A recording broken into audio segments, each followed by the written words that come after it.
Hi everyone, welcome to my kitchen. Today I'm going to show you a very inspired dish from the Himachal cuisine, and it's known as the Himachali Khatta. That's made from the kala chana, also known as the black chickpeas or the brown chickpeas. It's going to be cooked in a spicy and tangy and sweet gravy, and you'll be surprised how delicious it tastes. So without wasting any time, let's just dive right in and start cooking. So now to begin making it, I have some black chickpeas that I've cooked already. It was soaked for about 8 hours or overnight.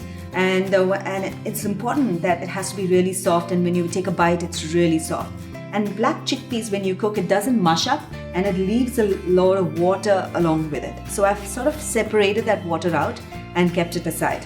So into this water is what I'm going to make the khatta pani, that is the gravy for the Himachali Khatta, right?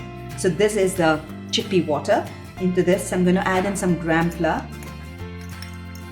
which is also known as besan, and jaggery, gourd, and this is the red chilli powder. I'm going to add in some salt,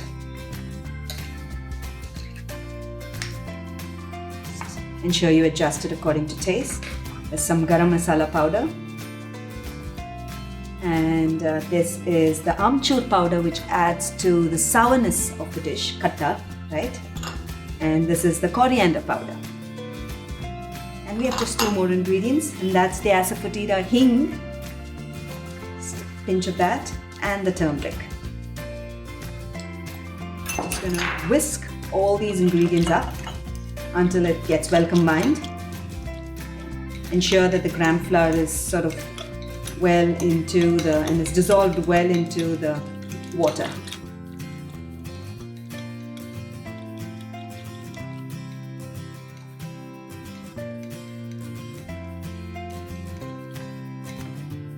Once this is done, I'm going to preheat my pan and begin making the gravy.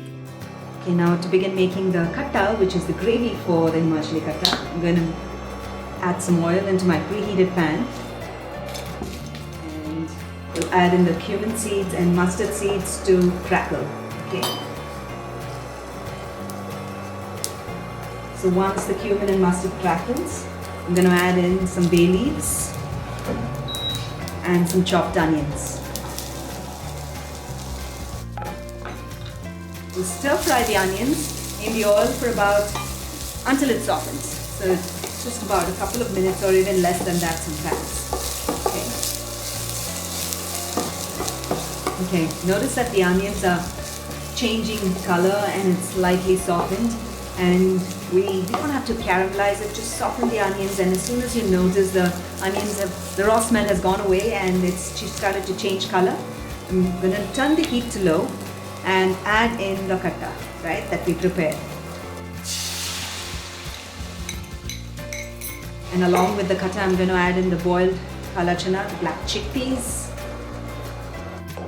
We'll give it a stir. Remember, there's besan, which is in the khatta, which will actually thicken and make it into a nice thick gravy.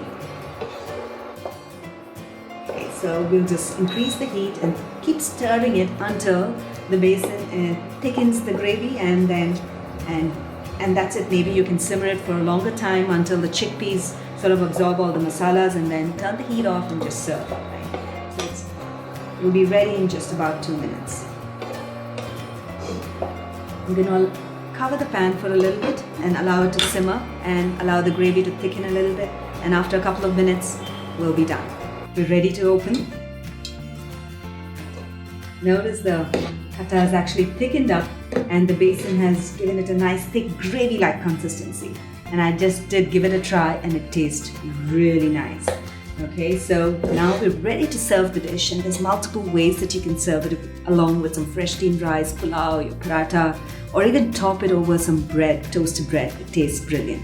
So that's what I'm going to do now. I have some rice ready and I'm ready to serve.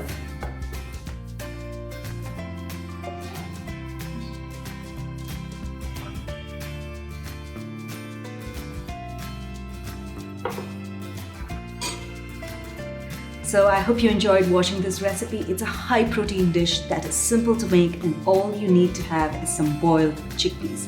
You can make it with some black-eyed beans, kabuli chana, dark chickpeas, any sort of whole legume, and along with this khatta base, which is extremely simple to make. Your weeknight dinner will be ready in 30 minutes if you have that chickpeas cooked. So I hope you do give this recipe a try. When you do, don't forget to share your feedback in the comments below, because I'll always be looking to hear back from you. So until then, until next time, happy cooking and healthy eating.